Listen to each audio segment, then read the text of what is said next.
मेरी मंगेतर ने अचानक यह बात बताई कि उसने उस आदमी से शादी सिर्फ उसकी माँ को बचाने के लिए की थी। उसने मुझसे कहा कि मैं ज्यादा रिएक्ट न करूं क्योंकि ये बस कागज का एक टुकड़ा है। मैंने सिर हिलाया और उसके लिए पानी डाला। बहुत बढ़िया, शुक्र है कि मैं समय रहते एक बड़ी मुसीबत से बच गया। वो सन्न हिले गई। उधर वो आदमी अपनी शादी का सर्टिफिकेट पकड़े हुए था और अपनी जीत वाली मुस्कान छिपा नहीं पा रहा था। मैंने उसकी तरफ देखकर मुस्कुराते हुए कहा, क्योंकि ये बस कागज का एक टुकड़ा है इसलिए वो आज रात मेरे साथ घर आ रही है। तुम्हें कोई दिक्कत नहीं है ना? कैफे का एसी जोरों पर चल रहा था। मेरे गिलास पर भाप जम गई थी जिससे पानी की बूंदें रिसकर मेरे हाथ पर गिर रही थी। मैंने नीचे देखा लेकिन उसे पहुंचा नहीं। मेरे सामने बैठी लियू रुयान ने एक छोटी सी लाल किताब टेबल के बीच में खिसकाई। उसकी उंगलियों के पोर कवर पर दबे हुए थे। उसके नाखून बहुत अच्छे से मैनिक्योर किए हुए थे। उसने अभी भी वही ब्रेसलेट पहना हुआ था जो मैंने पिछले महीने उसे खरीद कर दिया था। उसने कहा, जी बोडा, मैंने ईटोजो के साथ अपनी शादी रजिस्टर करवा ली है। गिलास पकड़े हुए मेरा हाथ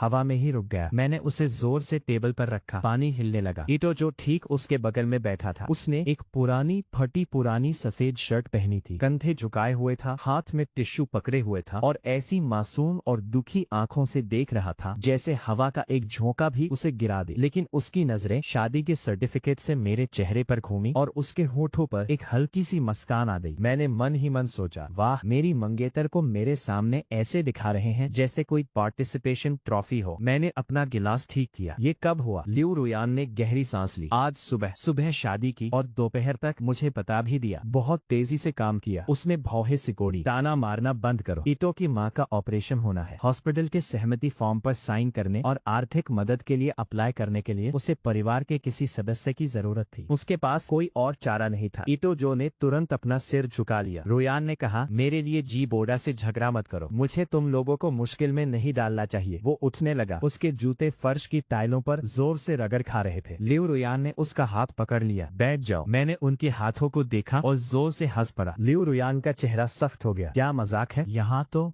भाई को बचाने वाला कैप्टन आ गया है। उसकी आंखों में गुस्सा चमक उठा। जी बोडा, यहाँ एक जिंदगी दांव पर लगी है और तुम शादी को जिंदगी बचाने का जरिया बना रहे हो। यह बस एक औपचारिकता है। मैं हंसा। शादी करना एक औपचारिकता है? शादी का लाइसेंस बस कागज का एक टुकड़ा है। कानूनी तौर पर जीवन साथी बनना बस मदद करना है। लियू रुयान, तुम्हारी पीआर टीम इस तरह की बातों के लिए तुम्हें स्टैंडिंग ओवेशन देगी। उसने शादी की बुकलेट वापस अपने बैग में डाल दी। उसकी आवाज सख्त हो गई। क्या तुम कभी थोड़ी हमदर्दी दिखा सकते हो? तुम्हारे पास सब कुछ है, ईटोजो के पास कुछ नहीं है। ईटोजो ने तुरंत कहा, जी बोडा, कसम से मैं कुछ भी चुराने की कोशिश नहीं कर रहा हूँ। एक बार जब मेरी माँ ठीक हो जाएंगी तो मैं रुएन को तलाक दे दूंगा। मैंने उसे देखा। बेशक तुम कुछ नहीं चुरा रहे हो, तुमने तो उसे सचमुच अपनी पत्नी बना लिया है। ईटोजो की उंगलियां घबराहट में टिश्यू को दबाकर गेंद जैसा बना रही थी। लियू रुएन ने उसका बचाव किया। मैंने यह अपनी मर्जी से किया। वाह, तुम कितनी उदार हो। उसने मुझे गुस्से से देखा। जी बोडा, अगर तुम मुझसे प्यार करते हो तो तुम्हें मुझ पर भरोसा करना चाहिए। मैं अपनी कुर्सी पर पीछे की ओर झुक गया। चमड़े की सीट से हल्की सी आवाज आई। कॉफी का कड़वा स्वाद मेरी जबान पर बना हुआ था। असल में मैं उससे पूछना चाहता था, हमारी सगाई की पार्टी के निमंत्रण पहले ही तय हो चुके हैं। क्या शादी करने से पहले तुमने मेरे बारे में सोचा भी था? लेकिन मैंने वे शब्द निगल लिए। कोई फायदा नहीं था। उसने सचमुच उसे चाकू थमा दिया। और अब पूछ रही है कि क्या मैं पहल कर रहा हूँ? ऐसे लोग मेरे कमजोर पलों के हकदार नहीं है। मैंने अपना फोन उठाया और अपने पिता को टेक्स्ट किया। लो परिवार, शादी के गठबंधन की तैयारी रोक दो, मैं बाद में समझाऊंगा। मैंने सेंड बटन दबाया। लियू रुयान की ओर देखा और कहा, ठीक है, मैं समझ गया। लियू रुयान सन्न रह गई। तुमने क्या कहा? मैं हंसा और दोहराया, मैंने कहा, मैं समझता हूँ। ईटोजो भी चौंक गया। उसके चेहरे की अकड़ गायब हो गई। मैंने अपना गिलास उठाया और बर्फ वाला पानी पिया। वो गले से नीचे उतरा तो ठंडक से मेरा पेट ऐंठने लगा। किसी की जान बचाना, मैं इसका पूरा समर्थन करता हूँ। लियू रुयान ने राहत की सांस ली, लेकिन उसका हाथ अभी भी ईटोजो के हाथ में था। मैंने उसके हाथ को देखा और बेअसर आवाज में कहा, चूंकि ये सिर्फ एक तकनीकी बात है तो हमारे रिश्ते को भी बदलने की जरूरत नहीं है। उसने भौहें सिकोड़ी। तुम्हारा क्या मतलब है? मैं खड़ा हुआ और उसके पास गया। उसका बैग उठाने के लिए झुका। मैंने अपना दूसरा हाथ उसकी कुर्सी के पीछे टिकाया। मैं उसके बहुत करीब झुक गया था। लियू रुयान की सांसें थम गईं। ईटोजो ने झटके से सिर ऊपर उठाया। जी बोडा, तुम क्या कर रहे हो? मैंने सिर टेढ़ा करके उसकी ओर देखा। अपनी गर्लफ्रेंड को घर ले जा रहा हूँ। ईटोजो का चेहरा एकदम पीला पड़ गया। वह अब मेरी कानूनी पत्नी है। मैंने सिर हिलाया। क्या तुमने अभी अभी यह नहीं कहा था कि ये सिर्फ एक औपचारिकता है? उसके होठ कांपे, लेकिन उसके पास कोई जवाब नहीं था। मैंने लियू रुइयान का कोट उठाया और उसके कंधों पर डाल दिया। मेरी उंगलियों के पोर उसकी गर्दन के पिछले हिस्से को छू गए। उसका शरीर अकड़ गया। उसकी उंगलियों ने अनजाने में ही अपने कपड़े कसकर पकड़ लिए। मैंने धीमी आवाज में पूछा, चलने के लिए तैयार हो? लियू रुइयान मना करना चाहती थी, लेकिन इटोजो की ओर देखते ही उसके शब्द गले में ही दब गए। आखिरकार वह खड़ी हो गई। इटोजो भी हड़बड़ी में खड़ा हो गया। रुइयान, आज रात हॉस्पिटल में मेरी माँ को तुम्हारी जरूरत है। मैंने अपनी कार की चाबियों को उंगली पर घुमाते हुए मुस्कुराकर कहा, मिस्टर इटो, आप पति हैं, आप ही नर्स का काम संभाल लीजिए। उसकी आंखों में तुरंत आंसू आ गए। मुझे डर है कि मैं अकेले यह सब नहीं संभाल पाऊंगा। अगर नहीं संभाल सकते तो सीखो। मैं लियू रुइयान को दरवाजे तक ले गई और मुड़कर उसकी तरफ देखा। किसी और की पत्नी? देखो, मैं अभी उस पर अपना हक जताता हूँ, क्योंकि तुम्हें लगता है कि उस कागज के टुकड़े का कोई मतलब नहीं है। उसे इतनी जोर से पकड़कर रखना छोड़ दो। कुछ सेकंड के लिए कैफे में सन्नाटा छा गया। पास की टेबल पर बैठी एक लड़की ने अपने मग पर चम्मच टकराया। डिंग! इटोजो का चेहरा पीला पड़ गया और फिर अजीब सा हरा सा हो गया। उसकी उंगलियां टेबल में धंस गईं। लियू रुइयान ने मेरी आस्तीन खींची। जी बोड़ा, इतना बुरा मत बनो। मैंने नीचे उसकी ओर देखा। बुरा? उसने कुछ कहने के लिए मुंह खोला, लेकिन मैंने उसके कोट के बटन लगाने शुरू कर दिए। मेरी उंगलियां दूसरे बटन पर रुकी। मैंने उसे धीरे से दबाया और कहा, तुम दोनों ने मेरी पीठ पीछे जो किया वो इससे कहीं ज्यादा बुरा था। जैसे ही कार का दरवाजा जोर से बंद हुआ, लियू रुइयान का गुस्सा फूट पड़ा। जी बोड़ा, ये सब क्या था? क्या तुम्हें इटोजो को सबके सामने नीचा दिखाना जरूरी था? मैंने इंजन चालू किया। वाइपर विंडशील्ड पर चल रहे थे। बारिश में स्ट्रीट लाइट्स लंबी लकीरों जैसी धुंधली दिख रही थी। उसकी माँ अस्पताल में है। तुम उससे ऐसा कैसे कह सकते हो? मैंने सड़क पर नजरें जमाए रखी। जब तुम्हारी शादी हुई थी तो क्या तुमने कभी सोचा था कि तुम मुझे ये बात कैसे बताओगे? वो कुछ पल के लिए चुप हो गई। उसकी आवाज नरम पड़ गई। मुझे डर था कि तुम मना कर दोगे, इसलिए मैंने तुम्हारी पीठ पीछे ये किया। मेरे पास कोई और चारा नहीं था। लियू रुइयान, बहुत सारे विकल्प थे। वकील करो, देखभाल करने वाला रखो, अस्पताल के सोशल वर्कर से बात करो, कोई चैरिटी ढूंढो, अपने माता पिता से पूछो या मुझसे पूछो। मैंने जोर से ब्रेक लगाया। लाल ट्रैफिक लाइट खिड़की पर चमक रही थी, जिससे उसके चेहरे पर